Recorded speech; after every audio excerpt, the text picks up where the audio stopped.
Today's video was brought to you by a fan who left a very insightful comment that really hit home for me. It shows some of the many challenges and difficulties in relationships, especially in the most important parts of life. This story is about the themes of love, sacrifice, and personal growth, things that connect our journeys. I think many of you can relate to the experiences shared in this story. This is not about one person. It shows the struggles many people face as they navigate the waters of relationships and personal ambitions. So let's scroll down. Comments. Hi, I found your videos after searching "Marriage Doesn't Work." When I saw your video, "My Trip to MGTOW," I became a fan for life. As I watched that video, I kept thinking to myself, is this guy talking about my life?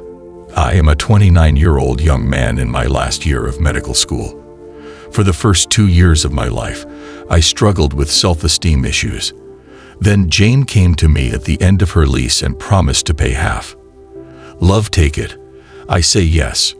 Medical school experience. My third year of medical school was like the TV shows. 12 to 15-hour days in the hospital, 6 to 7 days a week. Jane didn't help much at home. I was given all the cleaning from the floor to the dishes. He gets lazy and does things differently, but he always manages to pay rent. However, she gets pets she can't afford and expects me to pay for them. As his problems worsened, he self-harmed but refused professional help.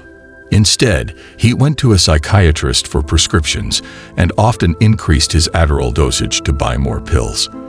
Eventually, I found out that he was suffering from a terrible opioid addiction that escalated to heroin.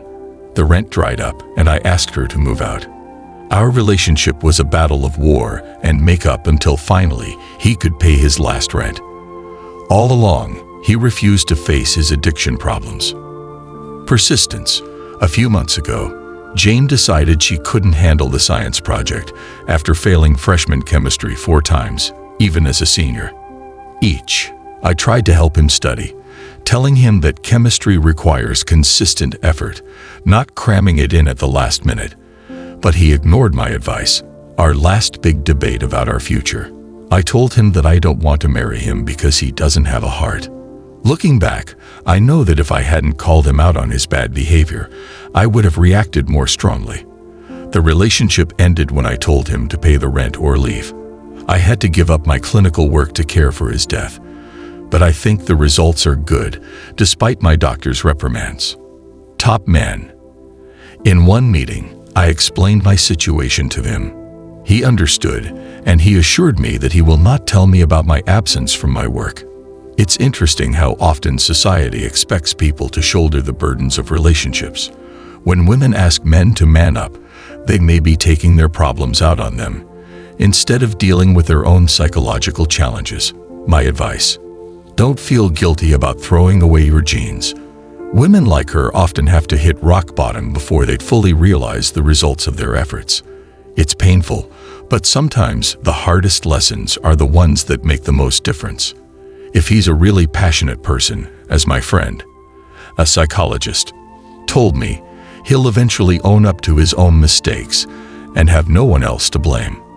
This journey of self-discovery can be exhausting, but it is a necessary part of growing up. There is a common belief that women are not on the street because society protects them. While that may be true, I think it's important to recognize that both men and women can hit rock bottom. Current social structures provide some safety nets, but they do not eliminate the risk of personal failure or the need for accountability. Imagine if people only lived on their income. How many homeless women would we see? It's an obvious idea, but it emphasizes the importance of life and responsibility. Jane has ruined her life, and while it's easy to sympathize with her situation, it's important to realize that sometimes the best thing you can do for someone is to walk away. Allowing someone to experience their emotions can be a catalyst for change. Many women don't really know what it's like to have someone leave them until it happens. They often believe that their feelings and trust in a partner will last forever, failing to see that true relationships are built on respect and stability. Finally, the main focus is on mental health and well-being. Sometimes choosing to walk away is the bravest decision you can make. It opens the door to personal growth, not only for you, but for them as well. Today is the day. Thank you for listening and participating in these difficult issues. Remember that your experiences are important and sharing them can inspire others. You will see the following video. Watch it.